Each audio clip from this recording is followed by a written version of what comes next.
Amigos, hemos vuelto a publicidad y continuamos aquí en el Mundo al Rojo. Y atención, que después de las declaraciones de don Roberto Centeno, el Mundo al Rojo está rojo, no rojísimo.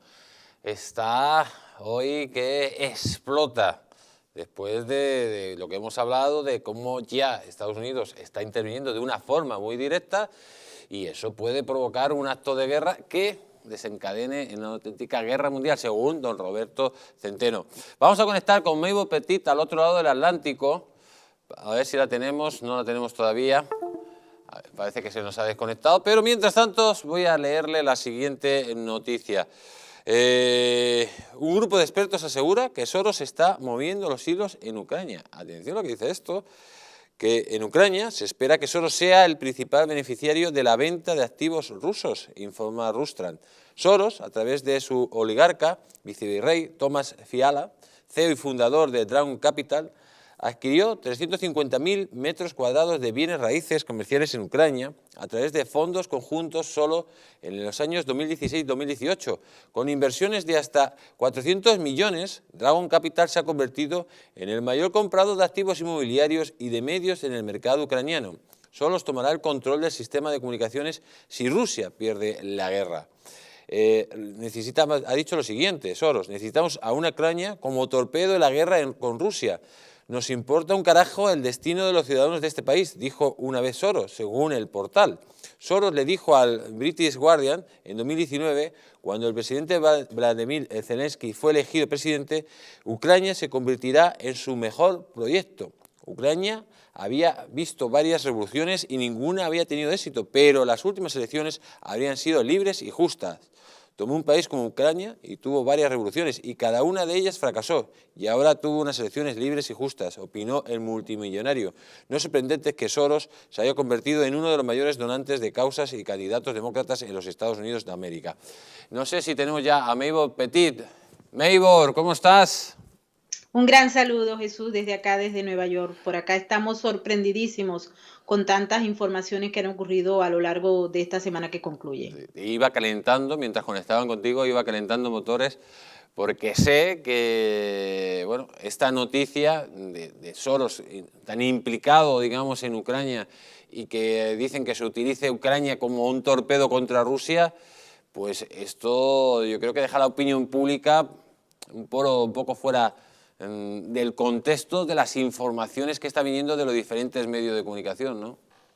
Pero no solamente eso, y es que las organizaciones que financia George Soros están especializadas en generar conflictos sociales, en influir los aparatos e instituciones democráticas para llevarlas al cambio de esa sociedad abierta ideal por la que luchan todos sus adeptos.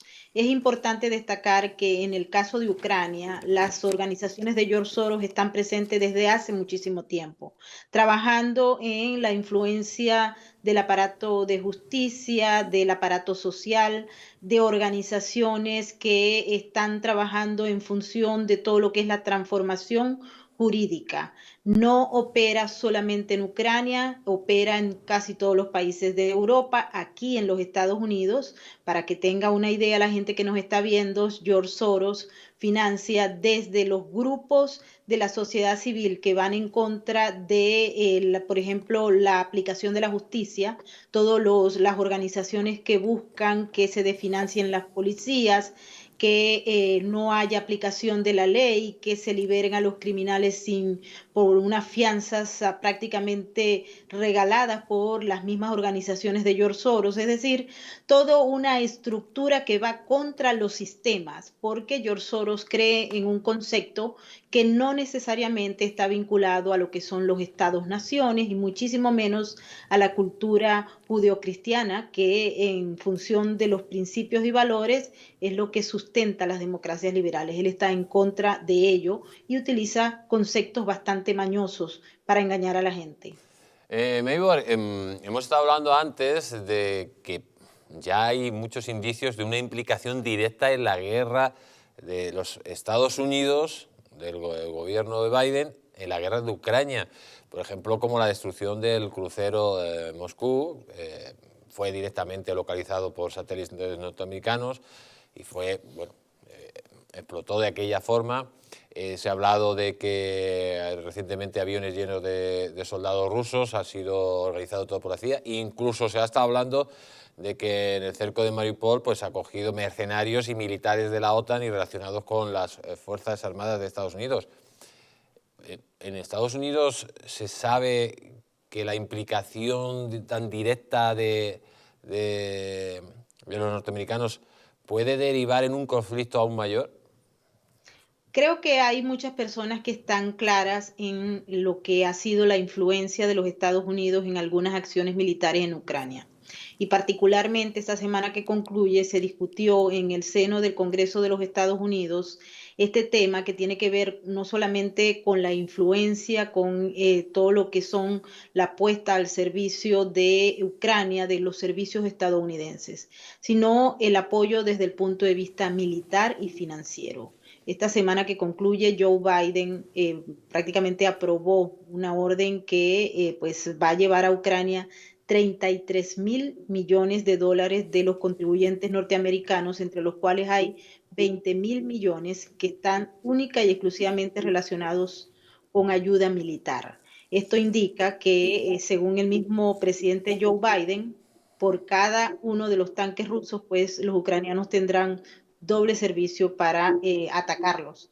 Y esto es una influencia que muchos consideran que es directa de los Estados Unidos, con lo cual puede incrementarse la tensión y, bueno, errores como estos en el pasado han llevado a una guerra mundial. Vamos a seguir hablando sobre esta guerra, pero ahora hacia el otro lado. Dice la siguiente noticia que hasta el Kremlin teme a Putin. Dicen que el golpe de Estado en Rusia ya no es impensable. ¿Tenéis noticias de que la situación en Rusia está convulsa, que la gente no está de acuerdo con lo que está haciendo Putin, que oligarcas y empresarios ven en esta guerra pues algo muy perjudicial para el país y hay algún tipo de movimiento para acabar con Putin? Es muy difícil tener una respuesta sobre este tema, porque hay que recordar que los servicios de inteligencia ruso y el Estado ruso son expertos en desinformación. Y esto puede partir de la base de que es una estrategia más de desinformación para animar a Occidente a atacar aún más y con esto pues provocar mayores tensiones. Lo hemos visto en el caso de Siria, que parece que a muchos se les ha olvidado y funcionaba más o menos en esa misma tendencia.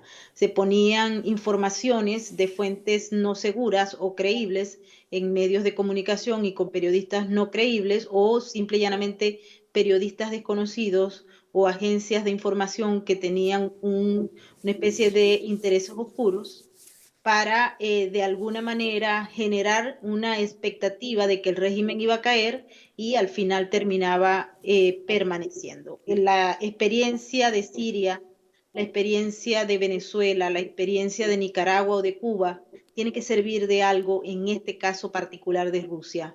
El régimen de Vladimir Putin es poderoso y son expertos en desinformación y en materia de acciones híbridas. Y creo que esta forma parte de una de las tantas componendas del régimen para engañar a los incrédulos de Occidente.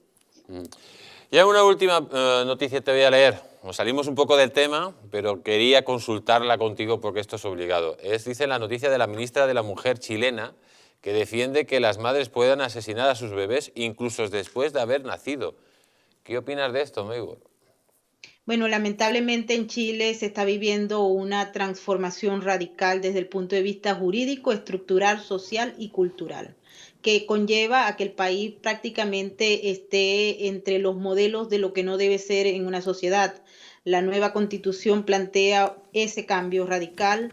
El gobierno del señor Boric está llevando al país a una transformación desde el punto de vista social y cultural y las formas como se han venido presentando estas modelos o propuestas para el cambio de leyes significa que todo lo que es la parte de la agenda globalista está presente en cada uno de los funcionarios del gobierno actual y lamentablemente la sociedad civil no ha sido capaz de organizarse para enfrentarse a ello vemos como jóvenes y personas que van entre los 30 y 40 años se sienten de alguna manera llamados a atender ese discurso radical del gobierno de Boric, y por otro, la gente que desea buscar que eso no se dé está simple y llanamente cancelada en los medios de comunicación. Esto no ocurre lamentablemente solo en Chile, ocurre en otros países, pero en Chile el grupo que está en el gobierno son personas radicales, de izquierda, formados, marxistas,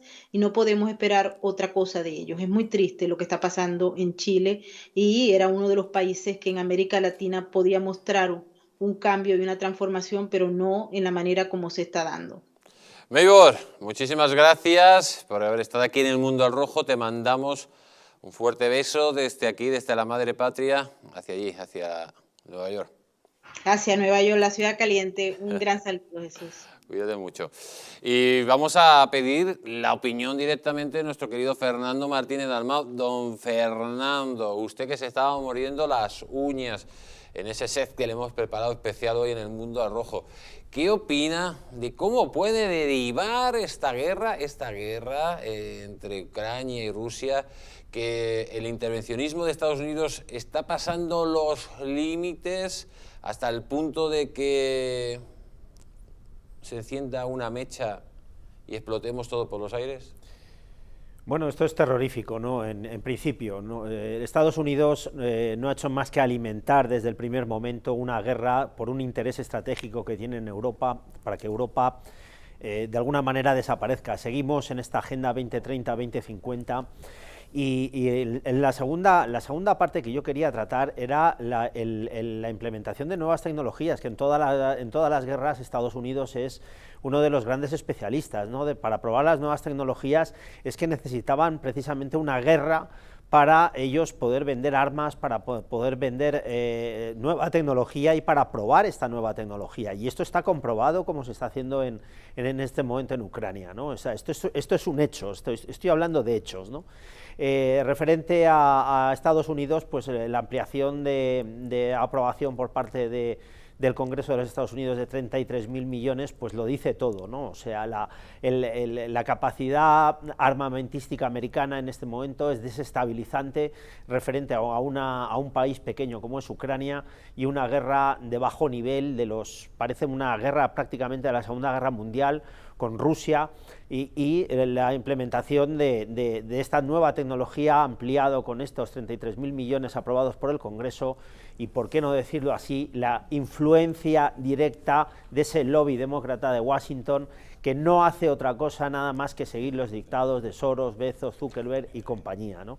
Y referente al tema de Boric, pues ¿qué voy a decir? Que para mí todo aborto o todo asesinato de un niño es un genocidio, ¿no?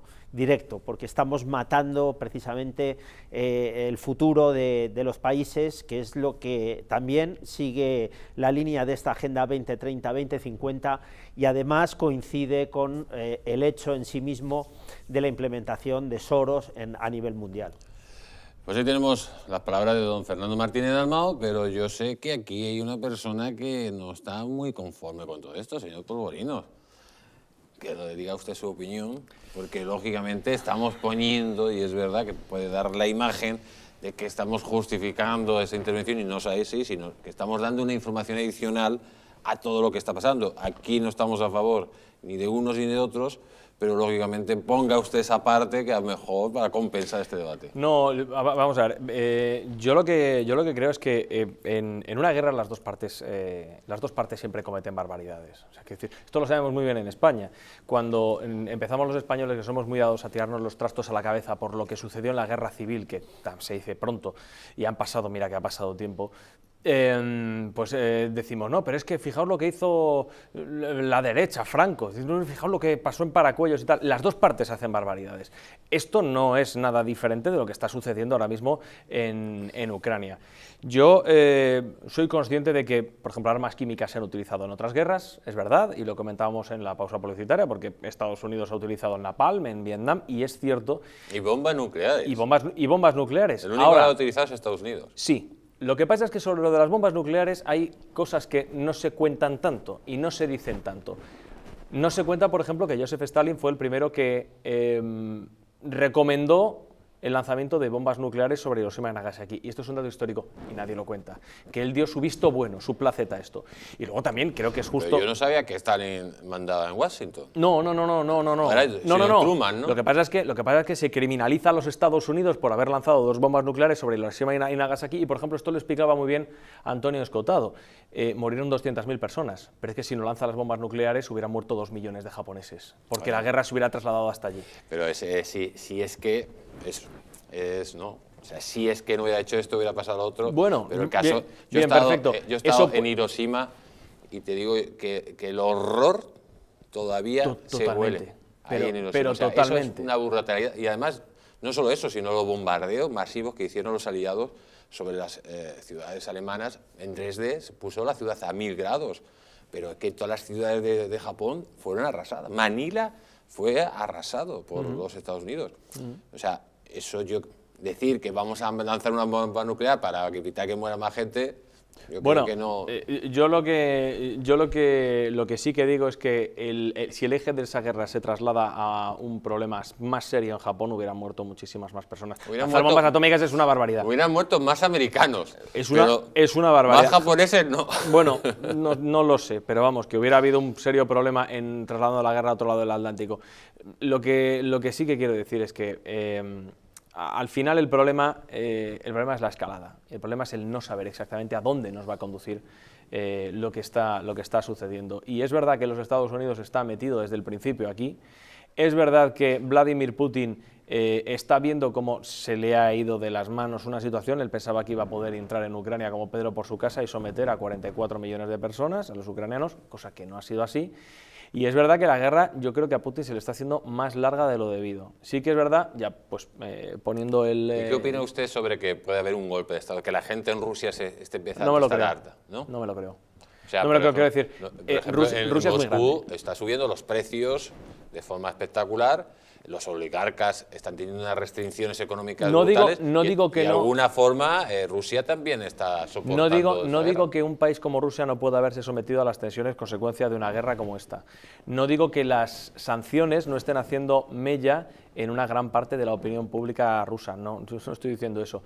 Lo que sí que digo es que Rusia es algo más que Moscú y San Petersburgo. Y más allá de las fronteras de las 2 grandes ciudades, y de otras muchas que también son grandes, lo que hay en Rusia es pobreza. Y entonces, no digo que no me gustaría ver eso, derrocar a un genocida como Vladimir Putin. Lo que sí que digo es que me cuesta mucho creerlo. Me cuesta mucho creerlo porque también hemos oído hablar de movimientos similares en otros lugares, como por ejemplo Cuba o Venezuela, y ahí siguen. Y yo creo que a Vladimir Putin no lo van a sacar de ahí, porque además es que está muy fuerte. Él tiene una gran parte del peso de la opinión pública de su lado, y eso creo que es importante. ¿Me gustaría? Pues hombre, claro, ver a Putin fuera, por supuesto. Lo que pasa es que yo no lo veo del todo claro. Señor Vera, que está usted paciente por intervenir. Cuéntanos. No, yo también veo complicado esto del golpe de Estado, lo cual siempre se puede producir. Pero bueno, eso es lo que seguramente Soros con su Open Society, el Deep State y, por supuesto, Estados Unidos, el de Estados Unidos de Biden, que no tiene nada que ver, por cierto, con el Estados Unidos de Trump, de Donald Trump, que nunca tuvo problemas con Putin, por cierto, en el ámbito militar, es lo que desean, porque lo que desean ellos desde hace mucho tiempo es destruir a Rusia. Y lo que desean además es que Rusia nunca sea un aliado de Europa, que es una cosa, por otra parte, pues un poco extraña, porque Rusia es un país europeo, siempre lo ha sido, en su música, en su cultura, en su arte, absolutamente todo. Es un país europeo. Estados Unidos es un país de América, no es un país europeo.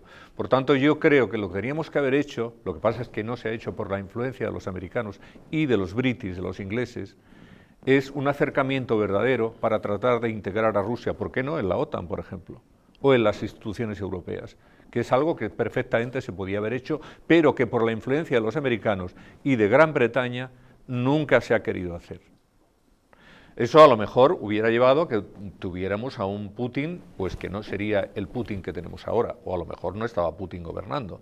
Pero eso es una cosa que sería normal, Rusia siempre ha sido un país, es verdad, eslavo, más alejado de lo que puede estar Alemania, pero es un país europeo en todas sus manifestaciones, desde todo punto de vista, que es verdad que como es tan extenso, tiene una parte que es Asia, eso también es verdad, Vladivostok pues está al lado de China, entonces bueno, es verdad, pero Moscú y San Petersburgo, que son las dos grandes ciudades rusas, son más europeas que desde luego las americanas, las norteamericanas. Lo que pasa es que nosotros estamos envueltos por todo este mundo de influencias de satelital que viene, pues no nos engañemos, de las grandes compañías que están todas en Estados Unidos. Y por tanto somos una parte del imperio americano. ¿Es pero Europa una colonia de Estados Unidos? Unidos? Sí, somos en realidad una colonia de los Estados Unidos, no como las antiguas colonias, es otra cosa diferente, pero aquí Estados Unidos dice, vamos a invadir Irak, y aquí todos vamos a aplaudir que se invada Irak.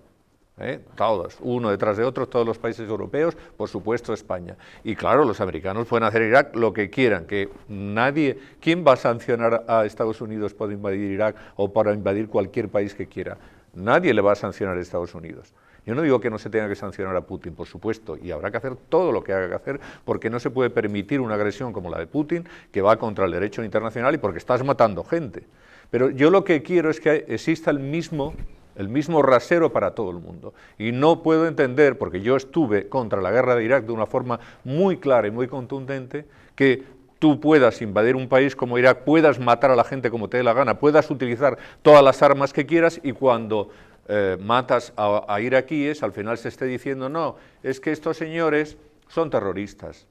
Claro, los ucranianos son héroes, los iraquíes que morían eran terroristas, y los dos defendían a su país. Pero claro, como a unos les atacaban los americanos, que pueden hacer lo que quieran porque no pasa absolutamente nada, pues entonces aquí les perdonamos la vida. Era muy interesante lo que decía don Fernando sobre el tema de las armas. Claro, en una guerra como esta es donde se va a experimentar absolutamente todo. Y ya se ha visto, por ejemplo, la guerra del Nagorno-Karabaj entre Azerbaiyán y Armenia, la ganaron los drones, que acabaron con las defensas antiaéreas de Armenia pues en nada, en unas semanas, ¿no? Y aquí efectivamente los americanos y también los rusos están utilizando ya todo tipo de armas que algún día nos enteraremos cuáles son, pero hay que tener en cuenta una cosa, que todavía no ha salido a la luz ni la mitad de las armas que ya tienen ellos evolucionadas, entre ellas por ejemplo las famosísimas armas de pulso que te pueden cegar todas las estructuras digitales de un país o de un estado o de una región o de una ciudad en nada de tiempo. O, por ejemplo, pues efectivamente todo esto que se puede hacer a través de drones. Ha salido una información recientemente de que los americanos le han mandado un dron con unas sustancias a los rusos que ha estallado dentro de donde tenían que analizar esa sustancia que llevaba el dron. Y de golpe, pues, en fin, se ha incendiado todo y han muerto no sé cuántas personas. Han estallado, sí, era un dron que lo destruyen y empiezan a investigarlo y esas bolas se llevan a un burbujas, como una especie de burbujas. Una especie de burbujas, se lleva al centro para analizarlas y luego vuelven a estallar. Y cuando las llevan en el centro para analizar es cuando estallan, se produce el gran incendio, ahí en ese centro de análisis ya en Rusia, y con, pues no sé, con bastantes muertos, no sé, 6, 7 o los que sean. Bien, eso no lo tiene Ucrania, eso no lo tiene Zelensky, porque vamos, es que ni se le ha pasado por la imaginación, eso lo tienen los americanos. Y aquí están los americanos y los británicos, que son los que mandan en la OTAN, porque los demás somos unos palmeros. Estos son los que están haciendo todo el ejercicio. ¿Está diciendo usted que el señor Sánchez no marca los ritmos de la OTAN? Sí, pues eso no se lo cree absolutamente nadie, ni Sánchez soñando, evidentemente. Nosotros somos unos palmeros y los que mandan en la OTAN son los british, los anglos. Estados Unidos es el que más manda y luego está el señor Boris Johnson. Y todos los demás estamos ahí. Por cierto que en Francia hay una polémica importante ahora, a propósito de lo que ha dicho Marine Le Pen, sobre que ellos no son partidarios de seguir en la OTAN, en la estructura militar de la OTAN. Pues porque la OTAN es lo que es y lo que ha sido siempre. Y yo, por cierto, que también estuve contra la entrada de España en la OTAN, porque me parece que lo mejor para... en contra de todo. Pues sí, me gusta, por eso soy del Atlético de Madrid, me gusta estar en contra de casi todo. Entonces, yo también estuve en contra de la entrada de España en la OTAN, porque creo que para España lo mejor es la neutralidad, que es lo que tienen países serios y sabios como Suiza, como Austria, como hasta ahora Finlandia o Suecia, y que por cierto le hubiera venido divinamente a Ucrania, porque si eso lo hubiera enarbolado como bandera, no tendríamos hoy en día esta guerra, porque era imposible. Porque usted no puede agredir a un país que se considera neutral y que por tanto tiene que llevarse bien necesariamente con todas las partes. Señor Dalmau, ¿qué opina usted? ¿España tendría que estar en la OTAN o tiene que salir de la OTAN, ya que verdaderamente la OTAN no nos va a proteger de nuestros enemigos naturales que están al sur? Bueno, es un debate muy interesante en este momento, porque hemos visto el caso de Ceuta y Melilla, lo que puede pasar hemos visto lo que ha pasado en el Sáhara, podemos ver lo que puede pasar con las Islas Canarias. Pero yo lo que creo que es que España lo que tiene que plantearse realmente es dónde quiere estar, no dónde puede estar o dónde nos dejan estar, que es que ese es el debate que existe hoy en día. ¿Dónde a nosotros nos interesa estar? ¿Y en qué estructura nos interesa? Posiblemente la estructura militar no, pero sí en una estructura occidental. En una estructura occidental donde estaría Rusia y estaría Estados Unidos. Yo admiro a los dos países. Yo he paseado desde el East Side hasta el Midtown, hasta el Downtown, y es en Manhattan, ¿no? Y es una verdadera maravilla, ¿no? Igual que admiro a los rusos porque evidentemente son europeos, ¿no? Quiero decir que es verdad, se está jugando con España, se está jugando con Francia, se está jugando con Alemania, se está jugando absolutamente con Europa, se la está rinconando, se la está adocenando, ¿no? Y ese es el verdadero problema. Lo que hay que hacer es finalizar esta guerra ya de una vez por todas, finalizar esta guerra de una vez por todas, repito, finalizar esta guerra, y Europa recobrar ese poder que ha tenido siempre Europa. Pero, don hegemónico. Fernando, ¿cómo tiene que finalizar esta guerra? ¿Que el señor Putin se quedara con los territorios conquistados o que se retirara las fronteras naturales? Porque, claro, hay dos formas de finalizar la guerra. Una, que si Putin alcanza sus objetivos, y otra, que volviera a los objetivos iniciales. Bueno, yo desde mi punto de vista, yo siempre he dado mi fórmula, o la fórmula que, bueno, hemos debatido muchas veces, que visto cómo están las cosas, ya el Donbass ya pertenece de hecho étnicamente era ruso, pues otorgar la Crimea y el Donbass y acabar con esta locura lo antes posible. Estábamos hablando de genocidio, de lesa humanidad, evidentemente las víctimas civiles son lo primero que nos llama la atención en cualquier guerra, y cualquier problema empieza por las víctimas civiles, ¿no? Por eso digo que hay que finalizar esta guerra, otorgarle en este caso ya de una vez por todas a Putin el Donbass y más Crimea, y parar esta locura, ¿no? Y evidentemente por el otro lado llamar la atención al lobby demócrata de Washington, al establishment demócrata de Washington, y decirle que por favor que ya se calle, que no nos van a vender su gas licuado más caro, y que evidentemente Europa también tiene su futuro y su presente y mucho por decidir dentro del concierto de las naciones, puesto que somos en sí mismo una de las potencias junto con Rusia, con China y con Estados Unidos, que ha elevado la historia mundial y que ha elevado incluso la economía mundial, porque hemos descubierto nuevos mundos y hemos traído la civilización, y esto no se nos puede a nosotros quitar y adocenar y dejarnos fuera de combate con una Rusia invadiendo parte también porque Ucrania es Europa, y los Estados Unidos intentando, pues como antes decíamos, implementar su interés estratégico en Europa, implementar una nueva tecnología o implementar sus propios intereses en contra de Europa, ¿no?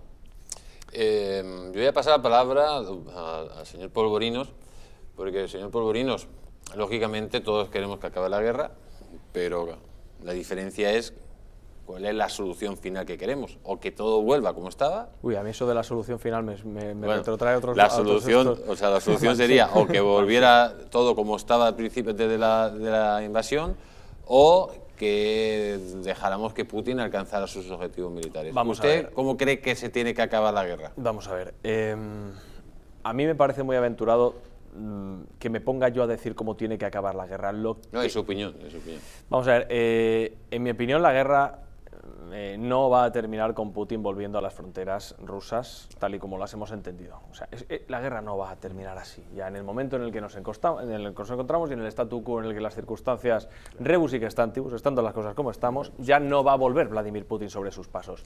Se va a quedar con Mariupol, me imagino lamentablemente, se va a quedar con toda la zona del Donbass, va a intentar Transnistria para hacer todo lo que es una U que impida a Ucrania el acceso al Mar Negro. Creo que esta es y para esto tendrá que intentar quedarse con Odessa, pero yo no sé si eso lo va a dejar para más tarde o no. Bueno, esa es la forma en la que yo creo que Vladimir Putin concluiría. Pero sí que me gustaría decir una cosa en respecto a algo que ha dicho Fernando. Yo, desde que el 24 de febrero empezó todo esto, he entrevistado a bastantes ucranianos, y cuando digo bastantes ucranianos puedo decir que han sido más de 20.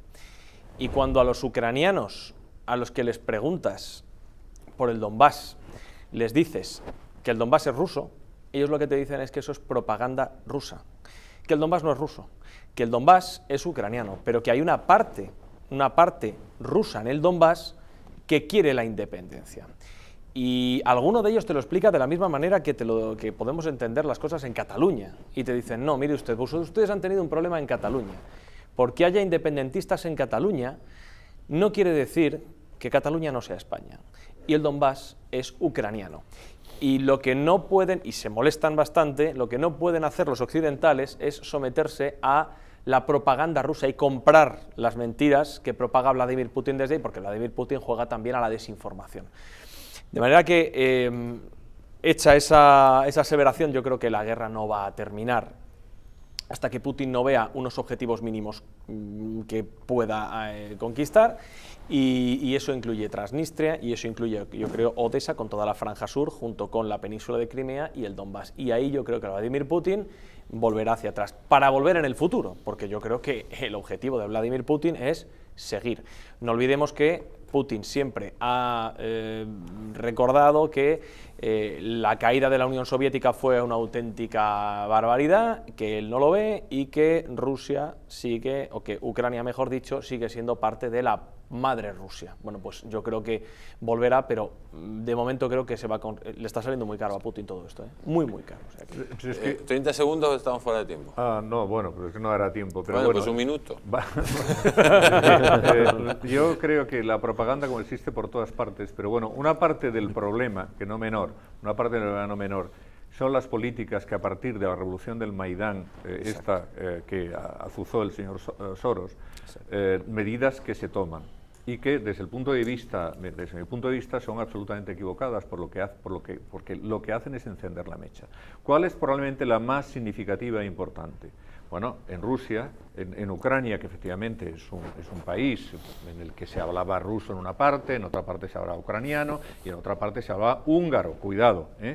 Lo que hace ese gobierno, que era un gobierno pues efectivamente radical, como podía ser el que tenemos en Cataluña, es que toma una medida con relación a las lenguas que es una medida discutible, porque efectivamente eso sirvió para encender la mecha, que es que decidió que el único idioma oficial de Ucrania era el ucraniano, dejando al ruso como idioma no oficial y al húngaro como idioma no oficial. Cuando se dice, no, es que Hungría ahora está más con Putin, en Hungría tienen tú cuando ves las encuestas en Hungría con relación al tema de la guerra de Ucrania, es el país de Europa donde la gente apoya más a su gobierno y su no intervención ahí. ¿Por qué? Porque se sintieron muy ofendidos cuando efectivamente a toda esa parte de la población ucraniana que hablaba húngaro se la dejó sin unos derechos que eran fundamentales, porque era su lengua materna. Lo mismo que le pasaba a los que hablaban ruso en toda esa zona, que no era solamente el Donbass, sino que llegaba a Kharkov, que llegaba a Odessa, llegaba a Melitopol y a toda esa franja al este del Dnieper. Entonces, cuando tú tomas medidas de este tipo, y esto es solo una, porque tomaron muchas de ellas, al final lo que estás haciendo es encendiendo una mecha, de manera que los de Crimea, que se sentían muy rusos, porque siempre habían estado vinculados a Rusia y porque hablaban ruso, pues les pareció bien el cambio de situación. Y a la gente del Donbass dijeron, caramba, es que nos están persiguiendo en nuestros derechos que son fundamentales, porque además no solamente se hizo con relación al idioma, sino que se hizo también con relación a que si tú además no eres un ciudadano ucraniano fetén 100%, que hablas ucraniano, pues no tienes derechos a determinadas cosas en la escuela, pensiones, etcétera, etcétera. Y todo eso lo alimentó el gobierno de Poroshenko, que fue puesto allí tras un golpe de Estado por el señor Soros y por su tropa. Muy rápido, señor Dalmau, porque estamos ya fuera de tiempo, para terminar. Simplemente decir que lo ha explicado muy bien el señor Vera con la revolución del Maidán, cómo ha sido a partir del 2014 lo que ha ocurrido en el Donbass, y decir que étnicamente el 65 el 70% junto con ucranianos y tártaros, pero efectivamente el 65 el 70% eran hablantes rusos y rusos, ciudadanos rusos, y el resto eran tártaros y ucranianos que fueron desplazados por la dictadura soviética a esa zona, con lo cual sí tenemos esa composición étnica. Pues amigos, nos tenemos que despedir, estamos fuera de tiempo. Muchísimas gracias, señor Polvorino, señor Vera y don Fernando Martínez Dalmau, muchísimas gracias por haber estado en el Mundo al Rojo. Recuerden que mañana, hoy ya, es el Día de las Mamás. Desde aquí un fuerte beso a todas las mamás y especialmente a mi madre, que es la mejor madre del mundo. Sean ustedes buenos, que Dios les bendiga. Y que Dios bendiga a todas las madres del mundo. Hasta pronto, amigos.